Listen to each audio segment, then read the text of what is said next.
Welcome back class 10th to our YouTube channel Study Sage. I hope you all are well.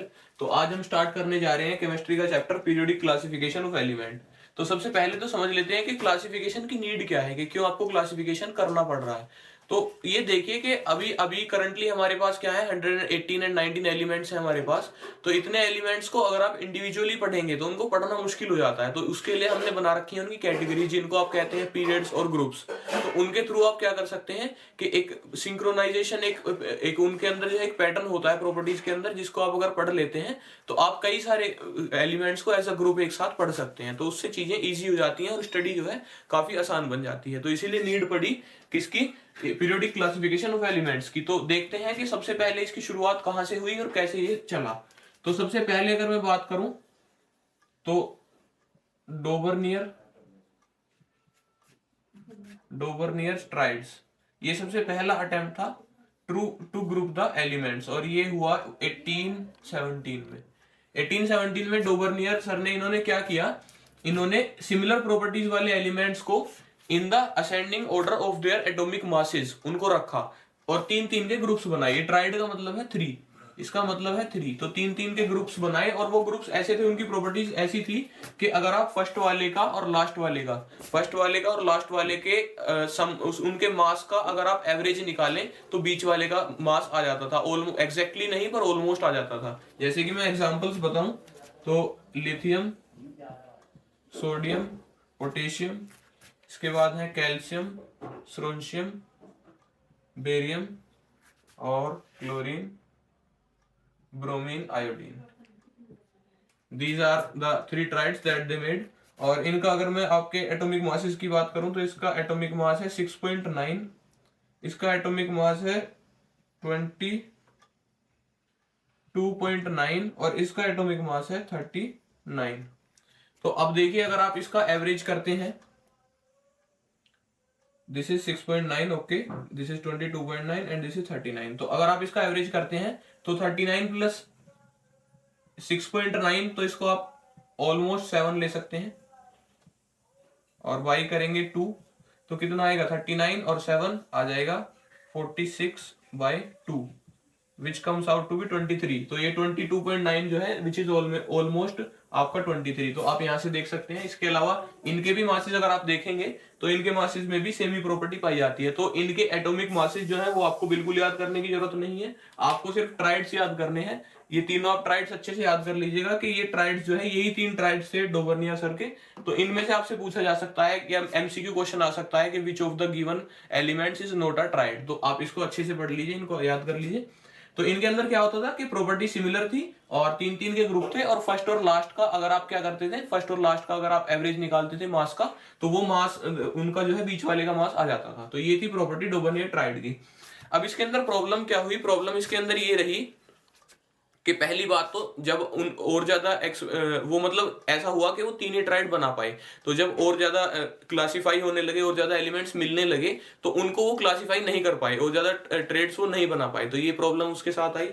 इसके अलावा और आप क्या देख सकते हैं कि जो एवरेज ये जो बन रहा है, जो आपको एवरेज दिखाई दे रहा है, ये ऑलमोस्ट एवरेज है, एग्जैक्ट नहीं होता था। यानी कि जो एटॉमिक मास है वो एग्जैक्टली नहीं बट ऑलमोस्ट सेम। तो आप प्रिडिक्ट कर सकते हो पर एग्जैक्टली नहीं बता सकते। तो ये प्रॉब्लम्स रही। इसके बाद जो सेकंड अटेम्प्ट हुआ वो न्यूलैंड्स ने किया, न्यूलैंड सर थे the second one, Newlands octaves. अभी म्यूजिक तो म्यूजिक तो आप लोग सभी सुनते होंगे, गाने तो सुनते ही होंगे। और अगर नहीं भी सुनते हैं तो एटलीस्ट इतना तो सभी ने सुना होगा कि उसके अंदर जो है 7 सुर होते हैं, सारे गामा पादा, और उसके बाद पा दा नी और दोबारा सा फिर रिपीट होता है। मैं लिख देता हूं, सा रे गा मा पा धा, धा लिख लीजिए, डी ए भी लिख सकते हैं, नी, और उसके बाद ये सा रिपीट हो जाता है दोबारा।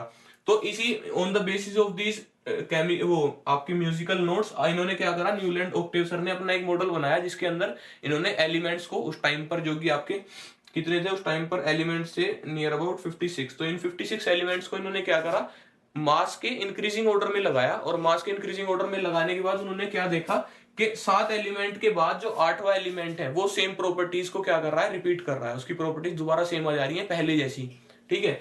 तो यानी कि फर्स्ट वाले की प्रॉपर्टी 8th की जैसी होंगी, सेकंड की 9th की जैसी, थर्ड की 10th की जैसी। तो इस तरह से जो है चल रहा था, ऐसा कुछ उन्होंने पैटर्न बनाया था।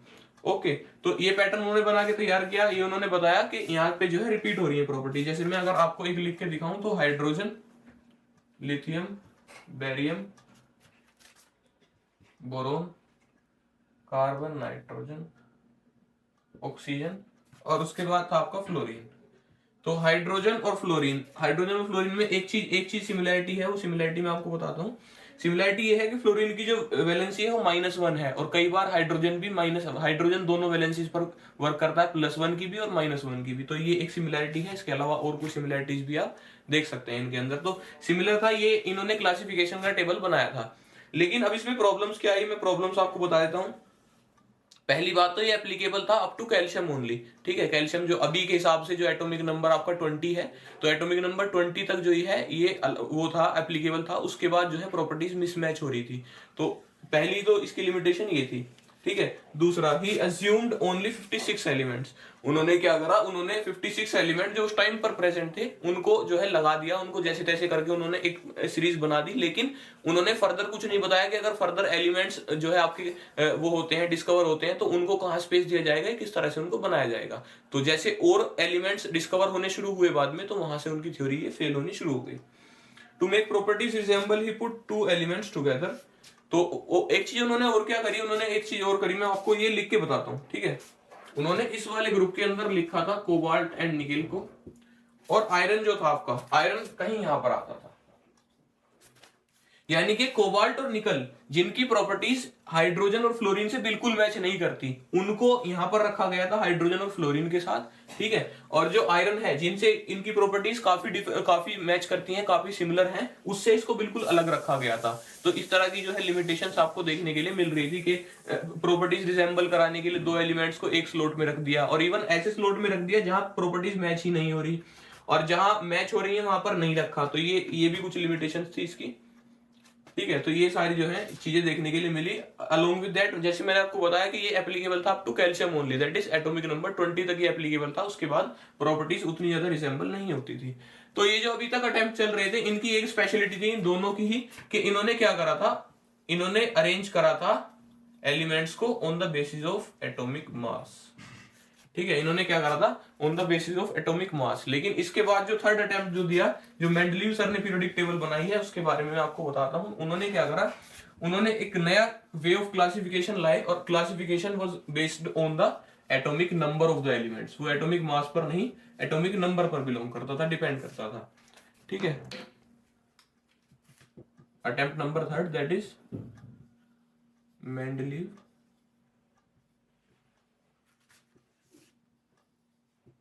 Periodic table. ओके, तो मेंडलीव पीरियोडिक टेबल आपने देखनी है। इसके अंदर क्या था, इनके टाइम पर प्रेजेंट थे 63 एलिमेंट्स। तो इन्होंने क्या करा, इन्होंने किस बेस पर उनको जो है, किस प्रॉपर्टी के बेस पर वो ग्रुप्स बनाए और कैसे उनको अरेंज करा।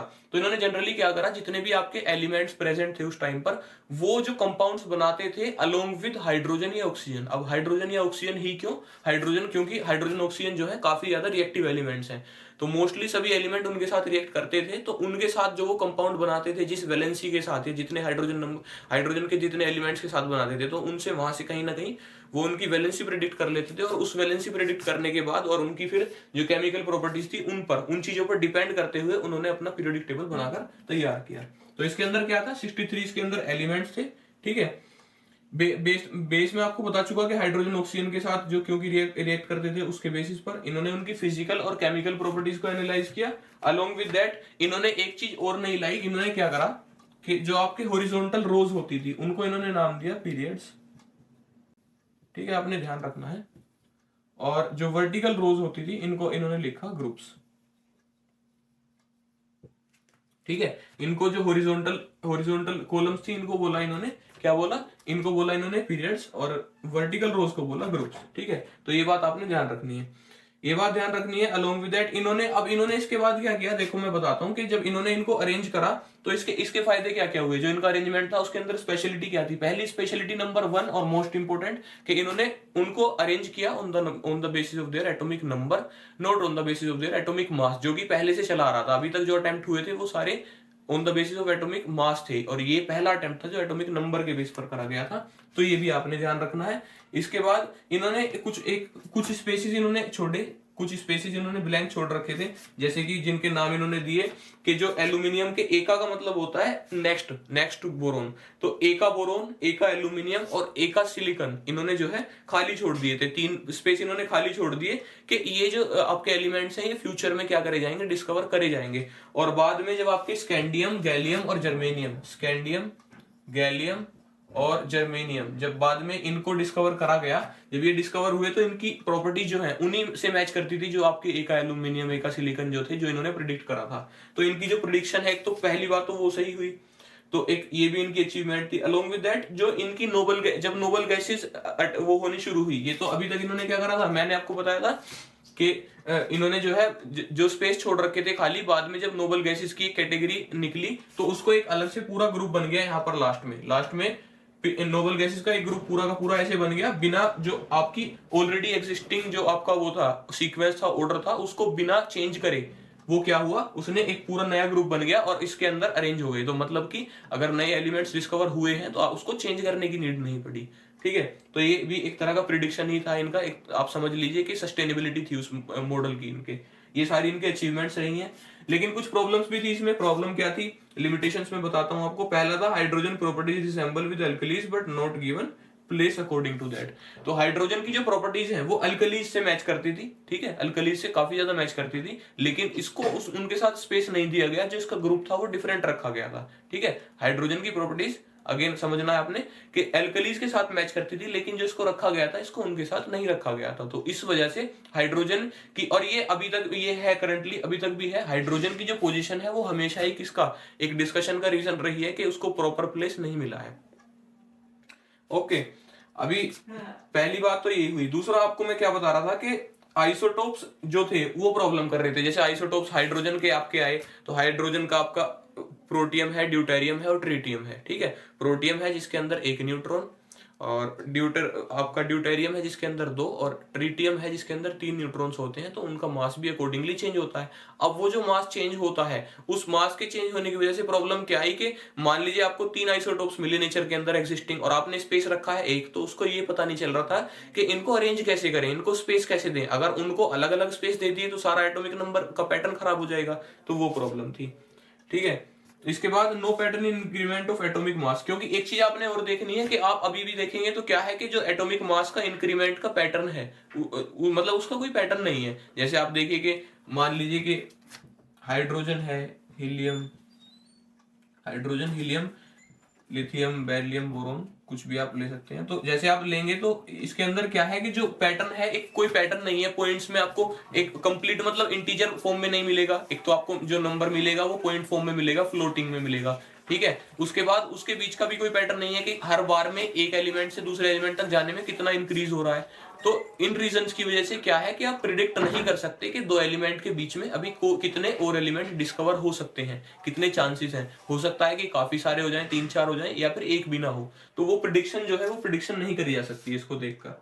इसके बाद बात कर लेते हैं जो आपका इसके जो मेंडलीव सर के अटेम्प्ट से, और इसके बाद जो हेनरी मूसले भी थे, उन्होंने काफी ज्यादा उनका भी जो योगदान रहा है। अभी जो नया आपका लेटेस्ट जो पीरियोडिक टेबल है, मॉडर्न पीरियोडिक टेबल जिसको आप कहते हैं, ठीक है, उसके अंदर तो वो जो है लेटेस्ट जिसको आप पढ़ते हैं, उसकी स्पेशलिटी क्या है मैं उसको आपको उसके बारे में बताता हूँ, और कहां तक वो मॉडल जो है इससे मैच करता है।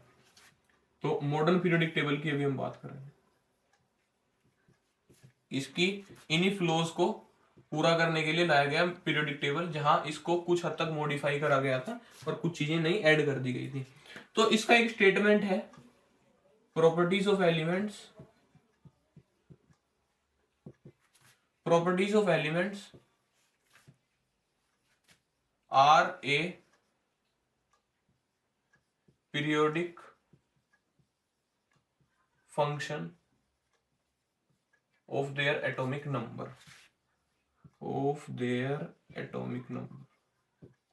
क्या कहता है सर ये स्टेटमेंट? इस स्टेटमेंट का कहना ये है कि जो एलिमेंट्स की प्रॉपर्टीज हैं, जितने भी आपके एलिमेंट्स हैं पीरियोडिक टेबल के अंदर, उनकी जो प्रॉपर्टीज हैं वो पीरियोडिक फंक्शन है उनके एटॉमिक नंबर का, एटॉमिक मास का नहीं, एटॉमिक नंबर का, यानी कि डिपेंड करेंगे उनके एटॉमिक नंबर पर। उनकी प्रॉपर्टीज आप रिसेंबल कर सकते हैं, वो कैरेक्टराइज करा सकते हैं on the basis of their atomic number. तो ये है पहला स्टेटमेंट, यानी कि ये अरेंज करता है उनको on the basis of their atomic number, पहली बात। दूसरी, अभी जो मैंने आपको बताया था कि जो ये वाली जो आपकी हॉरिजॉन्टल रोज थी, इनको हमने नाम दिया था पीरियड्स, और जो वर्टिकल रोज थी इनका नाम हमने रखा था ग्रुप्स। तो आपके करंटली जो आपका मॉडर्न पीरियोडिक टेबल है, मॉडर्न पीरियोडिक टेबल के अंदर जो है क्या है, आपके 18 ग्रुप्स हैं और 7 पीरियड्स हैं। ठीक है, ऐसे ऐसे 18 ग्रुप्स हैं और 7 पीरियड्स हैं, इनके अंदर आपको क्लासिफाई करा गया है। इसके अलावा जब आप किसी भी एलिमेंट का वो करते हैं, इलेक्ट्रॉनिक कॉन्फ़िगरेशन करते हैं, यानी उसके आउटर मोस्ट शेल के अंदर कितने इलेक्ट्रॉन्स हैं, जब आप वो देखते हैं तो उसके लिए आपको जरूरत पड़ती है उसके शेल जानने के लिए कि किस उसके अंदर कौन कौन से शेल्स प्रेजेंट है। तो मैं बता देता हूं कि मैक्सिमम नंबर ऑफ शेल जो है वो 4 है, KLMN, और इसका नंबर 1 है, 2, 3, 4, ऐसे आप नंबर वाइज भी देख सकते हैं। ठीक है, 4 शेल किसी भी एलिमेंट के अंदर मिल सकते हैं, और maximum number of electrons in a shell is given by the formula 2n²। ठीक है, 2n² से आप बता सकते हैं कि किसी भी शेल के अंदर मैक्सिमम कितने इलेक्ट्रॉन सेटल हो सकते हैं। जैसे कि अगर मैं की बात करूं, n की जगह पर आप वैल्यू 1 रखेंगे तो 1 का स्क्वायर 1 इंटू 2 2 हो जाएगा, यानी फर्स्ट वाले जो शेल के अंदर है कितने इलेक्ट्रॉन्स आ सकते हैं, 2। इसके बाद इसके यहां मैं वैल्यू रखता हूं तो 2 2 4 2 8, यानी कि 8, फिर सिमिलरली 18 और 32। ठीक है, in this way you can say कि भाई जो मेरा पहला वो है शेल है उसके अंदर 2 इलेक्ट्रॉन्स आ सकते हैं, सेकंड के अंदर 8, and in the same pattern 18 and 32, इतने जो है इलेक्ट्रॉन्स आ सकते हैं। इसके बाद कुछ ट्रेंड्स इसके अंदर है, ट्रेंड्स जो है आपने पढ़ने हैं और जो काफी इंपॉर्टेंट है और पूछे भी जाते हैं। ठीक है, ट्रेंड्स क्या क्या है? ट्रेंड्स मतलब कि जैसे कि मैं आपको बता रहा था कि सबसे ज्यादा एडवांटेज आपको क्या है किसी भी चीज को क्लासिफाई करने के लिए और एक पैटर्न बनाने के लिए। आपने ग्रुप्स ऑफ पीरियड्स में इस पीरियोडिक क्लासिफिकेशन के बाद जो है एक मॉडर्न पीरियोडिक टेबल बना तो दी, लेकिन उसका आपको एडवांटेज क्या है, उसका फायदा क्या हुआ? तो उसका फायदा जो है आपको ये हुआ कि जो प्रॉपर्टीज हैं उनको आप एज अ ग्रुप ऑफ पढ़ सकते हैं। ठीक है, कई सारी चीज आप एक की प्रॉपर्टी पढ़ेंगे तो आपको 4 की और जो उसके सिमिलर हैं, जो उसके सेम ग्रुप से हैं, सेम पीरियड से हैं, तो वहां से आपको कुछ चीज सिमिलर देखने के लिए मिलेगी। तो मैं आपको बताता हूँ, ट्रेंड्स हम यहां देख लेते हैं। Okay, trends. तो फर्स्ट नंबर 1 जो है वैलेंसी की अगर मैं बात करूं, ओके बच्चे, वैलेंसी की अगर बात करते हैं तो ये अलोंग अ ग्रुप और अलोंग अ पीरियड क्या चेंज आएगा वो हम देख लेते हैं। ठीक है, तो वैलेंसी जो है किसी भी अगर ग्रुप की आप बात करेंगे, यानी सेम ग्रुप, अगर मैं सेम ग्रुप के अंदर चल रहा हूं तो वैलेंसी क्या रहने वाली है, सेम रहने वाली। ओके, ये मैं बात कर रहा हूं ग्रुप के लिए। अगर मैं कहता हूं ग्रुप का मतलब है टॉप टू बॉटम और पीरियड का मतलब है लेफ्ट टू राइट आपका, तो आपने यहां से समझ जाना है। तो ग्रुप के अंदर अगर आप रहेंगे तो आपकी जो है वैलेंसी क्या रहेगी, सेम रहेगी। एक ग्रुप के अंदर सारे सेम वैलेंसी वाले आपको देखने के लिए एलिमेंट्स मिलेंगे। जैसे यहाँ पर एक मैं ग्रुप नंबर 17 के बारे में आपको बताता हूँ, फ्लोरीन, क्लोरीन, ब्रोमीन, आयोडीन, इस तरह के एलिमेंट्स इसके अंदर हैं जिन सबकी वैलेंसी कितनी है, -1 है। फ्लोरीन -1, क्लोरीन -1, ब्रोमीन -1, आयोडीन -1, इन सभी की क्या है, -1 है इन सभी की वैलेंसी, और ये सेम ग्रुप से बिलोंग करते हैं, ग्रुप 17 से। ठीक है, तो ये आप यहां से आप पता कर सकते हैं कि जो किसी भी ग्रुप के अंदर जितने भी सारे एलिमेंट्स हैं उन सबकी वैलेंसी क्या रहने वाली है, सेम रहने वाली है। और अगर मैं पीरियड के थ्रू बात करूं, यानी कि आप लेफ्ट टू राइट देखेंगे तो क्या होगी, वैलेंसी जो है इंक्रीज होगी। ओके, या तो आप इंक्रीज कह सकते हैं कि इंक्रीज होगी, या तो फिर आप ऐसा बोल सकते हैं कि इसको देखने के 2 तरीके हैं। ठीक है, या तो आप बोल सकते हैं इंक्रीज होगी, या फिर कह सकते हैं कि first increase then decrease. Okay, इसको 2 तरीके से पढ़ सकते हैं। तो मैं इसका रीजन आपको बताता हूं। रीजन देखिए, मान लीजिए कि जो पहला एलिमेंट है उसके अंदर कितने इलेक्ट्रॉन है, उसके अंदर 1 इलेक्ट्रॉन है। दूसरा आप पढ़ेंगे उसके अंदर 2 इलेक्ट्रॉन, तीसरे के अंदर 3 इलेक्ट्रॉन। तो यहां तक क्या हुआ, वैलेंसी इंक्रीज हुई, +1, +2, +3। फोर्थ वन के अंदर 4 इलेक्ट्रॉन, फिफ्थ वन के अंदर कितने हुए, 5 इलेक्ट्रॉन। लेकिन वैलेंसी आप उसको नहीं कहते कि आउटर मोस्ट शेल के अंदर कितने इलेक्ट्रॉन्स हैं, आप कहते हैं कि कितने इलेक्ट्रॉन्स जो है उसको गेन या डोनेट करने पड़ेंगे टू कंप्लीट इट्स ऑक्टेट। समझे मेरी बात?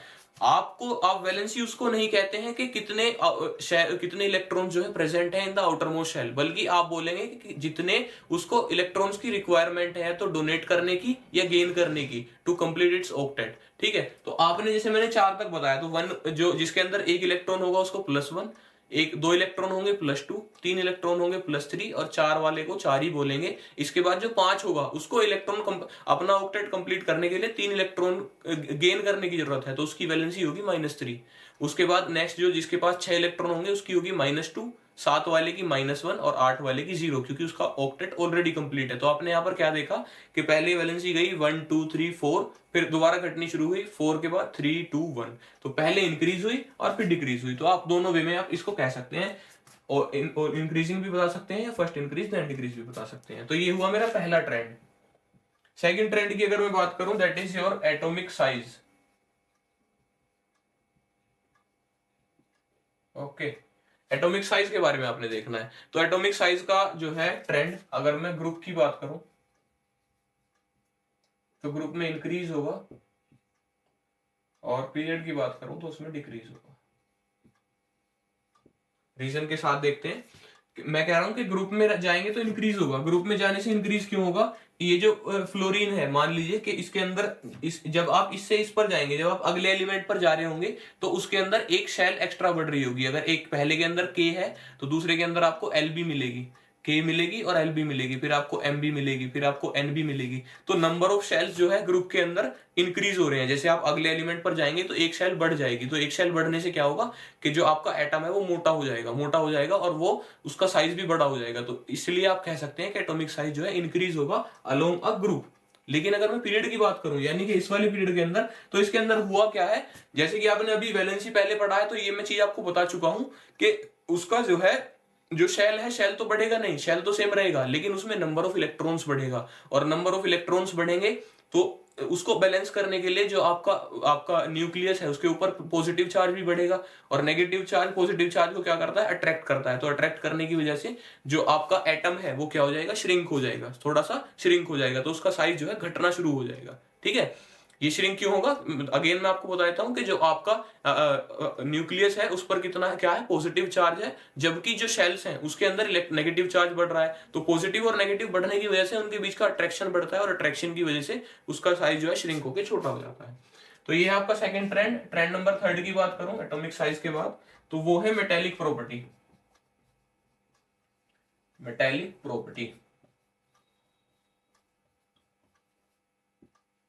ठीक है, मेटेलिक प्रॉपर्टी। तो अगर पीरियड की बात करते हैं और ग्रुप की बात करते हैं पहले, तो एज पर द सीक्वेंस चलते हैं, क्योंकि अभी तक हम ग्रुप की पहले बात कर रहे थे, तो ग्रुप की बात करते हैं और फिर करते हैं पीरियड की बात। तो along a group increase, along the period decrease. Okay okay, तो इसके अंदर क्या होगा कि अलोंग अ ग्रुप आप देखेंगे तो इंक्रीज होगी, जबकि अलोंग अ पीरियड क्या होगी, डिक्रीज होगी। अच्छा, मेटेलिक प्रॉपर्टी डिपेंड किस चीज पर करती है? डिपेंड करती है कि जो उसकी वैलेंसी है, ठीक है, जो वैलेंसी है उसकी वो कितनी पॉजिटिव है। जितना ज्यादा पॉजिटिव होगा, जैसे एल्यूमिनियम है +3 है, ठीक है, सोडियम वगैरह है, मान लीजिए सोडियम है तो +1 है, यानी कि पॉजिटिव वैलेंसी होनी चाहिए। तो पॉजिटिव वैलेंसी होगी तो क्या आप क्या बोल पाएंगे कि उसका मेटेलिक कैरेक्टर ज्यादा है। तो अगर मैं अलोंग अ ग्रुप बात करता हूं यहां से यहां, तो यहां पर तो क्या रहने वाली है, अलोंग अ ग्रुप तो वैलेंसी सेम रहेगी, वैलेंसी सेम रहेगी और नंबर ऑफ शेल्स इंक्रीज होंगे, तो उसका जो मेटेलिक प्रॉपर्टी है वो इंक्रीज होने वाली है। जबकि अगर मैं बात करता हूं अलोंग अ पीरियड, तो पीरियड के अंदर आप देखिए कि पहले वैलेंसी इंक्रीज हुई +1 +2 +3, उसके बाद 4 के बाद दोबारा घटनी शुरू हो गई, -3 -2 -1, और माइनस जो वैलेंसी है वो नॉन मेटल्स की पहचान है, मेटल्स की नहीं। तो आपको यहां से क्या पता चला कि अगर आप अलोंग अ पीरियड देखेंगे, यानी कि लेफ्ट टू राइट देखेंगे, तो जो मेटेलिक प्रॉपर्टी है वो क्या होगी, वो डिक्रीज होती चली जाएगी, और अगर नॉन मेटेलिक की बात करूं तो इसका वाइस वर्सा हो जाएगा। ओके, इसके अलावा और आप क्या देख सकते हैं, एटॉमिक रेडियस आप देख सकते हैं, सेम ही बात है, जैसे मैंने आपको एटॉमिक साइज बताया, तो अगर साइज बढ़ रहा है तो रेडियस भी बढ़ेगी। आप सिंपल सी बात आप बोल सकते हैं, यानी कि यहाँ पर अगर एटॉमिक साइज मेरा इंक्रीज हो रहा है, वो मतलब पीरियड के अंदर तो डिक्रीज होता था ना, मैंने आपको डिक्रीज बताया था, ठीक है, फिर पीरियड के अंदर यानी कि अगर मेरा एटॉमिक साइज जो है वो डिक्रीज हो रहा है, तो एटॉमिक रेडियस भी क्या होगी, डिक्रीज होगी, क्योंकि जो एटम है वो बाय द वे श्रिंक ही हो रहा है आपका। और उसके बाद अगर मैं ग्रुप्स की बात करूं तो ग्रुप्स के अंदर क्या होगी, साइज भी इंक्रीज होगा और रेडियस भी इंक्रीज होगी। तो इसी तरह से आप जो है इन ट्रेंड्स को क्लासिफाई कर पाए हैं, ये पॉसिबल हो पाया है due to the modern periodic table only. तो आई होप आपको इस चैप्टर के कंसेप्ट क्लियर हुए होंगे, और मैं आपको जो है अपने टेलीग्राम चैनल का लिंक आपको डिस्क्रिप्शन में प्रोवाइड करा दूंगा, वहां से आपको चैप्टर के नोट्स मिल जाएंगे। कंसेप्ट अगर अभी भी कोई क्लियर ना हुआ हो तो आप कमेंट कर सकते हैं, और वीडियो को सब्सक्राइब, चैनल को सब्सक्राइब कर दीजिए और वीडियो को शेयर कर दीजिएगा। जो भी नीडेड स्टूडेंट्स हैं, जिनको भी रिक्वायरमेंट है क्लास 10th की, जैसे कि बोर्ड्स आ रहे हैं, तो आप सभी को इसको शेयर कर दीजिए। Thank you.